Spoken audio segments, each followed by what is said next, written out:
एक बार की बात है, एक साधक रमण महर्षि के पास पहुंचा।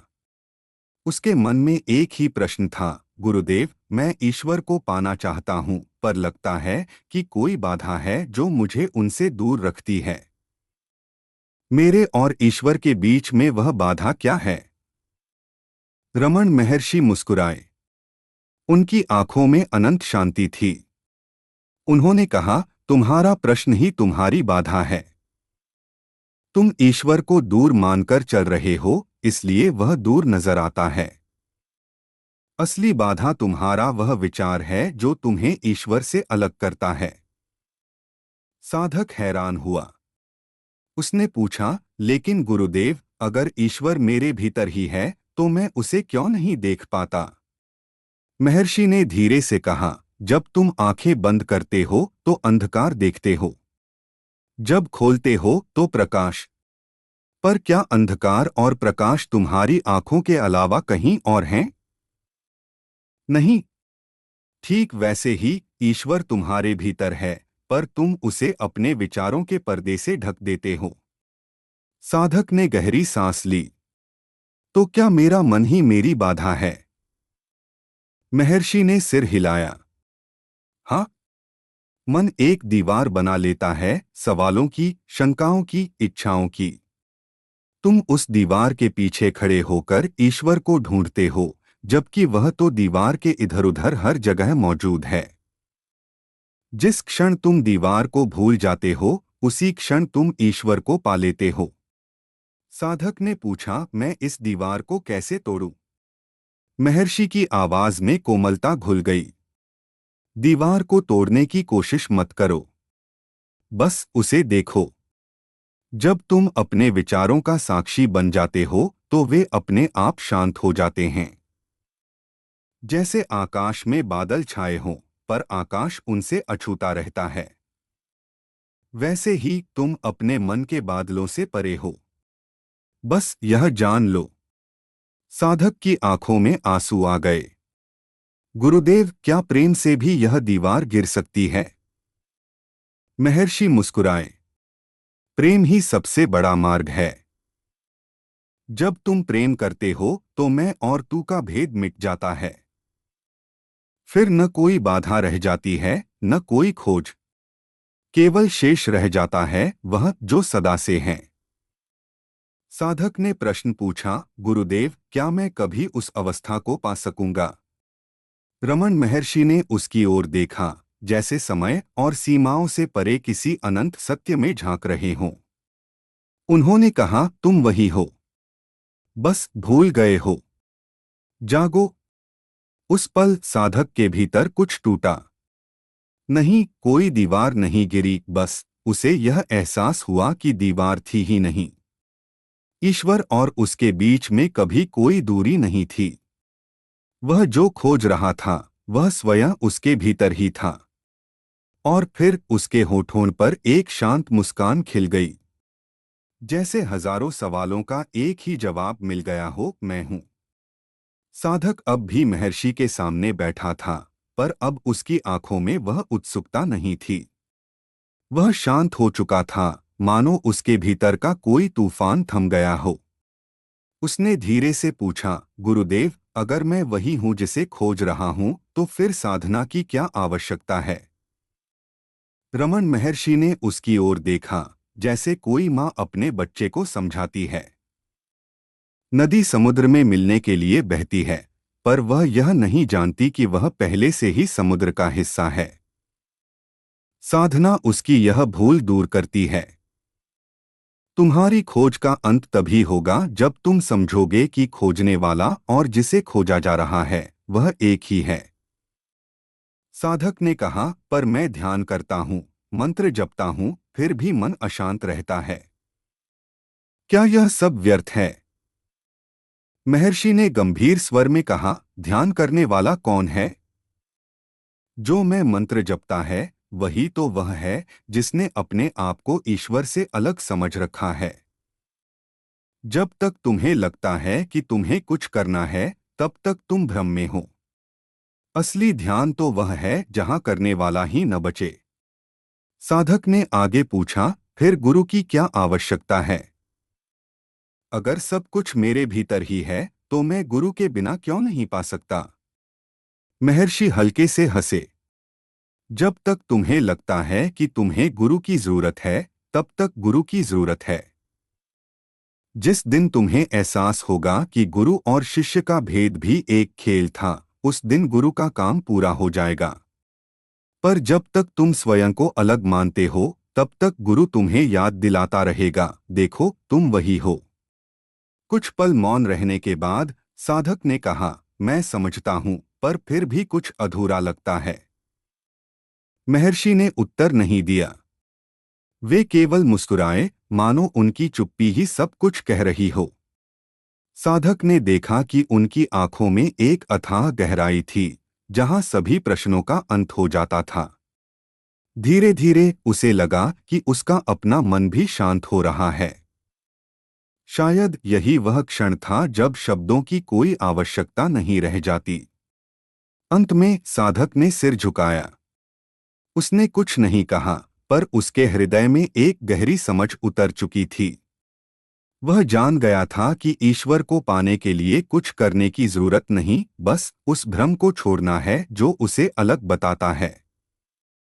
महर्षि ने धीरे से कहा, जब तुम यह जान लो कि तुम्हारे और ईश्वर के बीच कभी कोई दूरी थी ही नहीं, तो फिर बाधा किसकी? केवल एक विचार था जो अब टूट चुका है। साधक उठा और महर्षि के चरणों की ओर देखा। पर इस बार उसके मन में कोई प्रश्न नहीं था। वह जान चुका था कि जिसे वह ढूंढ रहा था, वह कभी खोया ही नहीं था। और फिर वह चला गया, नए सवालों के साथ नहीं, बल्कि एक नई मौन समझ के साथ। कुछ दिनों बाद वही साधक फिर महर्षि के पास आया। इस बार उसके चेहरे पर एक नई गंभीरता थी। गुरुदेव, उसने कहा, मैंने पढ़ा है कि ब्रह्मास्मि, मैं ब्रह्मा हूं। पर यह ज्ञान मेरे हृदय में क्यों नहीं उतरता? क्या केवल शास्त्रों को पढ़ लेना ही पर्याप्त नहीं? महर्षि ने एक टहनी उठाई और रेत पर एक रेखा खींची।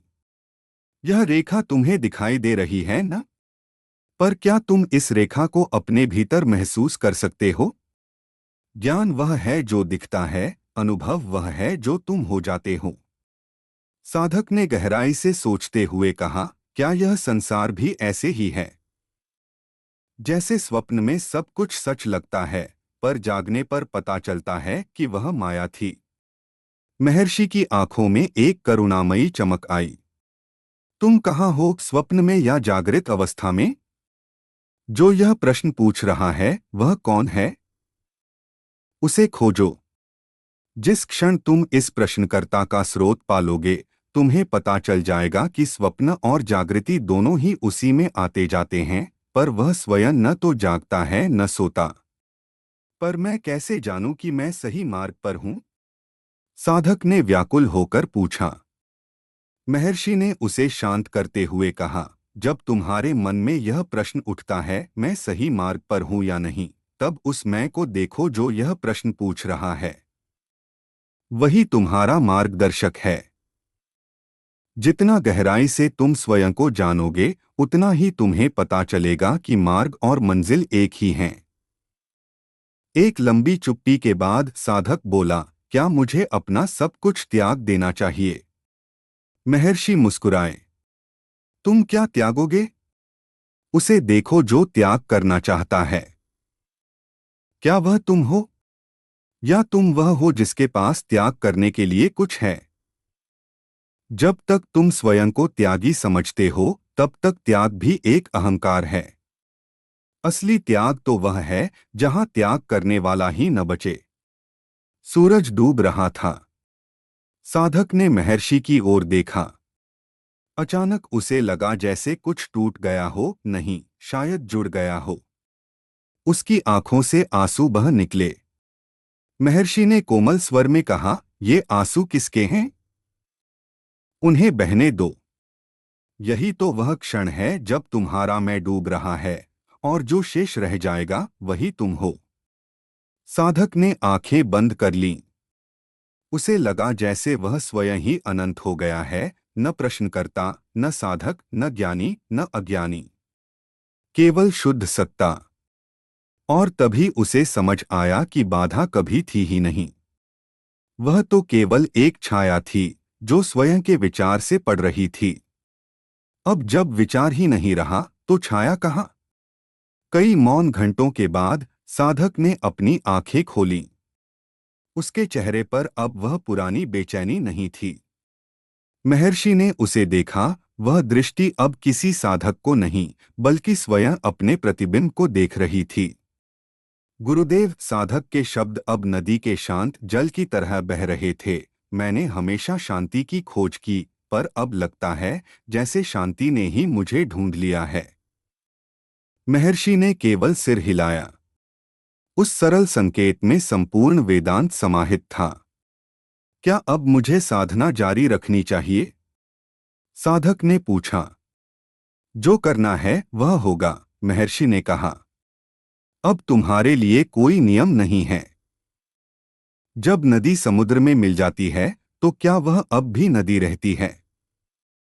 तुम्हारी साधना अब स्वतः स्फूर्त होगी, बिना साधक के, बिना उद्देश्य के। एक पक्षी ने पेड़ से टहनी छोड़ी और आकाश में उड़ गया। साधक ने उसे देखा। पहली बार उसने महसूस किया कि वह पक्षी नहीं देख रहा, बल्कि देखना ही पक्षी बन गया है। यह संसार। वह बुदबुदाया। तुम्हारा स्वप्न था, महर्षि ने पूरा किया। अब तुम जाग रहे हो। पर याद रखो, जागृत व्यक्ति के लिए स्वप्न भी ब्रह्मा है। तुम अब इस नृत्य को देख सकते हो, पर उसमें फंसे नहीं हो। सूर्यास्त हो रहा था। साधक जानता था कि यह उनकी अंतिम मुलाकात होगी। क्या आप मुझे कोई अंतिम उपदेश देंगे? उसने पूछा। महर्षि मुस्कुराए। उपदेश देने के लिए कुछ बचा ही नहीं। तुम वही हो जो खोज रहे थे। बस इसे भूल मत जाना। और अगर भूल जाओ तो यह जान लेना कि भूलना भी तुम्हारा स्वभाव नहीं है। साधक ने महर्षि के चरण छुए। इस बार वह किसी से आशीर्वाद नहीं ले रहा था, बल्कि अपने ही चरणों को नमन कर रहा था। जाते जाते उसने पलटकर देखा। महर्षि अब वहां नहीं थे, या शायद वे हर जगह थे। पहाड़, वृक्ष, आकाश, सब में वही एक मुस्कान थी। रास्ते में चलते हुए साधक ने देखा, एक बच्चा खेल रहा था, एक बूढ़ा व्यक्ति धूप सेंक रहा था, एक नदी बह रही थी। उसे अचानक एहसास हुआ, मैंने कभी जन्म नहीं लिया, इसलिए मरूंगा भी नहीं। मैं वही हूं जो यह सब देख रहा है, निर्विकार, नित्य, शुद्ध। और फिर उसके होठों पर वही मुस्कान आई जो अरुणाचल के उस संत के चेहरे पर देखी थी। साधक अरुणाचल की पहाड़ियों पर भोर की पहली किरणों के साथ जागा। रात भर की गहन समाधि के बाद उसकी आंखों में एक नया प्रकाश था, वह प्रकाश जो सूर्य से नहीं बल्कि अपने भीतर से फूट रहा था। पक्षियों का कलरव अब उसे अपने ही हृदय की ध्वनि लग रही थी।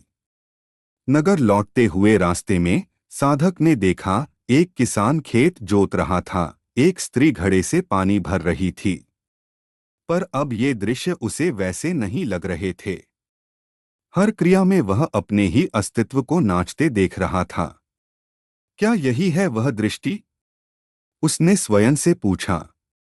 तत्क्षण उत्तर मिला, नहीं, यह कोई दृष्टि नहीं, यह तो सदा से तुम्हारा स्वभाव था जिसे तुम भूल गए थे। बाजार की भीड़ में चलते हुए साधक को लगा जैसे वह स्वयं ही हर व्यक्ति बन गया है। भिखारी की पीड़ा और सेठ के अहंकार में वह एक ही आत्मा को देख रहा था। तभी एक बच्चा रोता हुआ उसके पास आया। साधक ने उसे उठा लिया। बच्चे के आंसू उसकी अपनी आंखों से बह निकले। क्या यही है करुणा? नहीं, यह तो स्वयं को ही सांत्वना देना था। एक दिन वही साधक पुनः अरुणाचल पहुंचा, पर इस बार उसके मन में कोई प्रश्न नहीं था। महर्षि ने उसे देखा तो मुस्कुराए, तुम्हारी आंखों में अब वह भ्रम नहीं है जो प्रश्न पैदा करता था। साधक ने हाथ जोड़े, गुरुदेव, अब मैं जान गया, प्रश्न ही वह बाधा था। जब मैं नहीं तो पूछने वाला कौन? अगले कई वर्षों तक वह साधक लोगों के बीच रहा। जब कोई उससे पूछता मैं ईश्वर को कैसे पाऊं, तो वह केवल मुस्कुरा देता। कभी कभी वह कहता, जब तुम यह पूछते हो उस क्षण को देखो, पूछने वाले को खोजो, वहीं तुम्हें वह मिल जाएगा जिसकी तुम्हें खोज है। एक शरद पूर्णिमा की रात, जब चंद्रमा की चांदनी पहाड़ियों को नहा रही थी, साधक ने अपना शरीर छोड़ दिया। उसके चेहरे पर वही शांति थी जो कभी महर्षि के चेहरे पर देखी थी। लोग कहते हैं, मृत्यु के क्षण उसके होठों से यही शब्द निकले, अहम ब्रह्मास्मि। अब कोई प्रश्न नहीं, कोई बाधा नहीं। आज भी अरुणाचल की वायु में वह संदेश गूंजता है। हर पत्थर, हर वृक्ष, हर झरने के माध्यम से तुम वही हो जिसकी तुम्हें खोज है। बस खोजना छोड़ दो। तो दोस्तों, यह था आज का वीडियो। अगर आपको यह जानकारी पसंद आई हो तो वीडियो को लाइक और शेयर जरूर करें। और हाँ, चैनल को सब्सक्राइब करना न भूलें। अगले वीडियो तक के लिए नमस्ते। धन्यवाद।